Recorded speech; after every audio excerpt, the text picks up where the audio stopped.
और आज क्या हो रहा है?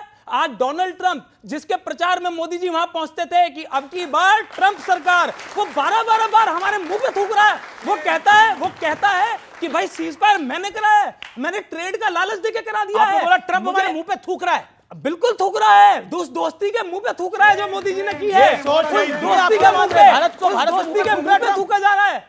जब आप कह रहे हैं भारत के मुंह पे थूका जा रहा है, ट्रंप की इतनी औकात है क्या? मोदी जी की दोस्ती के मुंह पे थूक रहा है, जिस दोस्ती के कारण वो सोच है, राष्ट्रवादी सुन लीजिए, पहली बात तो मोदी राष्ट्र नहीं है, समझ लीजिए, ये मोदी राष्ट्र नहीं है, इंडिया इज इंडिया। भी आपने बड़ी खराब टिप्पणी करी कि ट्रंप हमारे मुंह पर थूक रहा है। भारत की हैसियत इतनी बड़ी है कि ट्रंप जैसे कितने आए कितने चले गए, भारत वही है। और नहीं, एक सेकंड नहीं, देखिए ये देश की बात है, ये राष्ट्र की बात है, ये किसी एक व्यक्ति की बात नहीं है, ये देश और राष्ट्र की बात है, और राष्ट्र में हम सब आते हैं। ट्रंप की हैसियत नहीं है कि वो भारत के मुंह पर थूक सके, और मैं इसको ऑब्जेक्ट करता हूं, इस भाषा को मैं ऑब्जेक्ट करता हूं। अजालोक आपकी बारी है। अजालोक, देश ने कांग्रेस को 70 साल दिए, और 70 साल के बाद 10 साल हमें दिए, तो कांग्रेस के लिए कोई देश पे थूक के जाता है, ये इनकी देश की सोच है। अगर कांग्रेस बहरी हो गई है तो हियरिंग एड ला के देंगे। JD Vance, vice president United States, उन्होंने साफ कहा इंडिया पाकिस्तान उनका मसला है, हम बीच में नहीं है, लेकिन कांग्रेस को सुनाई नहीं देता है। ट्रंप ने 12 बार कहा है। अब एक मिनट, अरे भाई एक मिनट, आप इतना क्यों बेचैन हो रहे हैं? लगातार देश विरोधी नीति, लगातार, एक बार नहीं। आप ये देखिए, लगातार टूल किट, इनके विदेशी फंडिंग से इनके टूल किट चलते हैं। सोरोस के दलाल ये, चीन के दलाल ये, डोकलाम के समय चीनी के साथ डिनर करने वाले ये। टूल किट नीति आपको याद करवाता हूं, एक लाइन से टूल किट। एंडरसन कौन लाया? शांति, आपने बहुत आरोप लगाए हैं सरकार के ऊपर। एक मिनट, एंडरसन कौन लाया? राफेल कौन लाया? पेगासस कौन लाया ये सब चीज? चीनी के दलाल कौन लाया? ये सब यही लाए। राफेल गिर गया, राफेल पे, हमारे राफेल के विमानों पे लगा के, क्या वो आपको याद है ना, वो नींबू मिर्ची का सोना तमगा लगा के राफेल दिखा रहे थे। ये कौन कर रहा था? 23-22 को हमला होता है, 23 तारीख को। रॉबर्ट वाड्रा कांग्रेस पार्टी के है ना, दामाद हैं, क्या कहते हैं?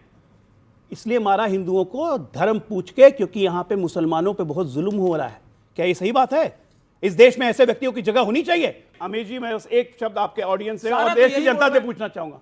हमारा युद्ध हो रहा है, हमारे एयरफोर्स अगर हैं, तो क्या हमारा प्रधानमंत्री मना करेगा कि एयरफोर्स नहीं यूज करिए दुश्मनों पे? 1962 में कम्युनिस्टों ने चाइना को खून दिया, और नेहरू जी ने एयरफोर्स का यूज करने से मना कर दिया, मरने दिया हमारे भारतीय सैनिकों को। चीन असम तक घुस गया था, एयरफोर्स नहीं इस्तेमाल की गई। ये होता है सरेंडर, जो आजकल ये लोग कहते हैं। किसी ने कोई सरेंडर नहीं किया। ये होता है सरेंडर। लेकिन मैं संजीव साहब आपकी बात आता हूं। कॉन्स्टिट्यूशन पे प्रश्न चल उठाते हैं, कॉन्स्टिट्यूशन बदलना चाहते हैं। संजीव साहब भी विपक्ष के हैं, कान खोल करके सुन लो। जो मर्जी हो जाए, हिंदू राष्ट्र नहीं बनने देंगे, कम्युनिस्ट हिंदू राष्ट्र नहीं बनने देंगे। चीनी, जो कॉन्स्टिट्यूशन है वो रहेगा। आराम से। और अम्बेडकर का हिंदू राष्ट्र है। चीनी तुम्हारा संघीय एजेंडा नहीं। अरे चीनी ये हिंदू राष्ट्र 70 साल देश को चलाया, 70 साल देश को चलाया। ये कह रहे हैं इनको बता दीजिए, हम चाइना के एजेंट हैं, हिंदू राष्ट्र हम देश तोड़ना चाहते हैं।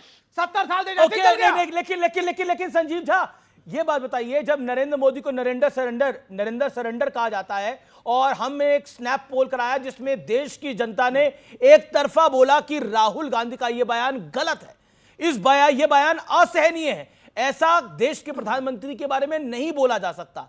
और अभी इस मंच पे बोला गया कि भारत पर थूका जा रहा है ट्रंप द्वारा। इस मंच पे कांग्रेस के नेता प्रवक्ता ने बोला। अब बताइए, फिर आप कहते हैं विपक्ष की क्रेडिबिलिटी नहीं बनती, कैसे बनेगी ये सब करके? अमीश भाई, और आपके लोग कहते हैं कांग्रेस बीजेपी के साथ मिली हुई है।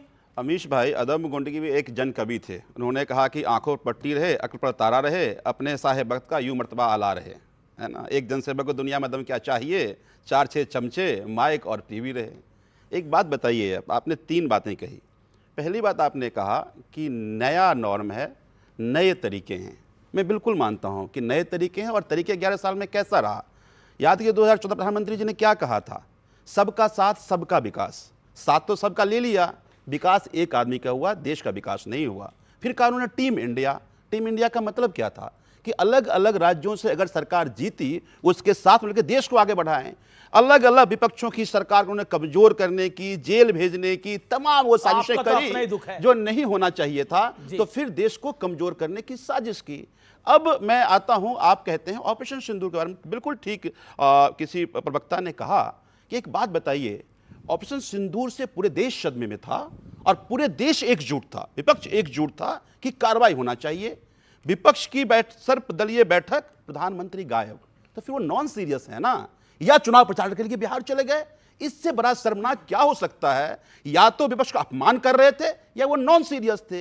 अब ट्रंप साहब कहते हैं कि मैं 14 बार कह चुके हैं वो कि मैंने समझौता कराया। यूएस कोर्ट 11 बार बोल रहे हैं, 14 बार बोल रहे हैं। कोर्ट में आप इनके काउंट कर आंकड़े लीजिए, आपस में कभी नहीं मिलेंगे। यूएस कोर्ट में जाकर कहा कि हमने समझौता कराया। जवाब कौन देगा? कह रहे हैं कि देश का प्रधानमंत्री जवाब देगा ना। क्यों चुप है वो? उनकी चुप्पी तो समझ में नहीं आ रहा। सरेंडर वाले बयान पर साथ से मैंने आपको 1 मिनट दिया। नरेंद्र सरेंडर वाले बयान पर आप मैं साथ उस पे भी आ रहा हूं, मैं जी, उस पे भी आ रहा हूं। अब एक बात बताइए कि प्रधानमंत्री को जवाब देना, जवाब उन्होंने नहीं दिया। अब ये कहते हैं कि पाकिस्तान ने हमसे कहा कि हम समझौता चाहते हैं, जी गिराने लगा। तो अगर पाकिस्तान गिराने लगा, मैं इनकी लॉजिक को बाई कर लूं, तो फिर कब्जा करने का मौका था ना। ये पाकिस्तान के लिए क्यों आपको हमदर्दी है भाई? हमारे 22 लोगों की हत्या हो गई, हमारे सेना मर रहे हैं और आप पाकिस्तान की गिरा रहा है, आप उसके साथ खड़े हो गए। ये देश को समझ में नहीं आ रहा है। ठीक है। अब अंतिम बात, मैं ये मानता हूं कि देश के प्रधानमंत्री के बारे में कोई भी ऐसा प्रधानमंत्री, हमारे भी कोई ऐसी बातें जो उस प्रधानमंत्री पद की गरिमा को ठेस पहुंचे नहीं कहना चाहिए, लेकिन देश के मन में सवाल तो है ना, सवाल तो कि है। जब ओके, मौका सत्यप्रकाश था तो कब्जा क्यों नहीं किया? यही सत्यप्रकाश आएंगे।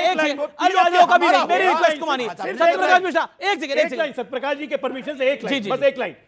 आप लोगों ने पन्नू का नाम सुना होगा, खालिस्तानी आतंकवादी सुना है ना? ऑफिशियल 2013-14 में पन्नू ने आम आदमी पार्टी के खाते में पैसे भेजे थे। आपकी और है ये यार। बकवास कर रहे पाकिस्तान के नालायक लोग हैं ये होता है नालायक इनका लोग हैं। चरित्र। अगर ये हमें इनका क्या तो चरित्र है। अरेस्ट करो ना। खालिस्तानी कितने आतंकवादियों नालायक के हैं? अरेस्ट बगैर करेंगे, आप जाने वाले। बोलेंगे हमें पकड़ लिया।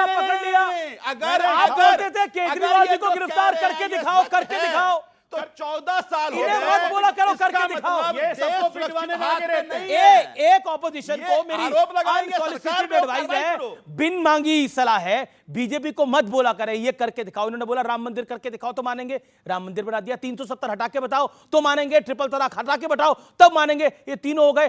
फिर केजरीवाल जी ने बोला मुझे गिरफ्तार करके बताओ अगर आपने मां का दूध पिया। ये एग्जैक्टली केजरीवाल के वर्ड थे। गिरफ्तार हो गए, फिर दूसरा होना शुरू हो गया। तो मेरा ये एक बिन मांगी सलाह मैं दे रहा हूं, नहीं देनी चाहिए कि ये चैलेंज बीजेपी को ना करें, क्योंकि बीजेपी फिर कुछ भी कर सकती है। ओके, मैं सत्यप्रकाश मिश्रा पे आता हूं। सत्यप्रकाश मिश्रा, न्यू इंडिया का न्यू नॉर्मल, लेकिन विवेक जी कह रहे हैं कि डाइजिन की जरूरत होती है क्योंकि खाना अच्छा नहीं है।